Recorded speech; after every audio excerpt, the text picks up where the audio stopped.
আগারগাঁওয়ের viral cake. হ্যাঁ, আজ আপনাদের সাথে অনেক আগের একটা ভিডিও শেয়ার করব। যখন নতুন নতুন এই কেকগুলি ভাইরাল হয়েছিল তখন গিয়েছিলাম তাদের এই কেকগুলো খাওয়ার জন্য। তো যেই দেখি সেখানে কাস্টমারের চাইতে ইউটিউবারের সংখ্যাই বেশি। তো অনেকক্ষণ যাবত লাইন ধরে আমি তাদের এই বাটার স্কচ কেকটা নেই। কেকের স্লাইসের প্রাইস ছিল 100 টাকা। এটা হয়তো আপনারা এখন সবাই জানেন। তো যাই হোক, কেকের টেস্ট আমার কাছে এতটা খারাপ লাগেনি, মোটামুটি ভালোই লেগেছে। এই আন্টির নামটা হচ্ছে সিমি আন্টি। সবাই তো ওনাকে এখন ভাইরাল কেক আপার নামেই চিনে। তো এই কেক খাওয়া শেষ হলে আমি চলে গিয়েছিলাম ভাইরাল সেই জাকিরের দোকানে।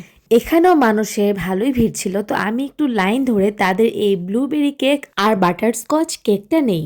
প্রথমে আমি এই ব্লুবেরি কেকটাই খাওয়া শুরু করলাম। কেকটা যথেষ্ট পরিমাণে সফট ছিল, বাট আমি যতটা আশা করেছিলাম, মানুষ যেই রকম বলে যে কেক নাকি খুবই মজা, সত্যি বলতে টেস্ট আমার কাছে মোটামুটি কোনো রকম লেগেছে, বাট এত বেশি মজা না। এত দূর থেকে এই কেক খেতে আসার কোনো মানেই হয় না। এরপর বাটারস্কচ কেকটা আমি খাওয়া শুরু করলাম। এটার টেস্ট খুবই বাজে ছিল। আমি বুঝি না যে মানুষ টাকা দিয়ে এই কেক এখানে কেন খেতে আসে। এত দূর থেকে এই কেক খেতে আসার কোনো মানেই হয় না।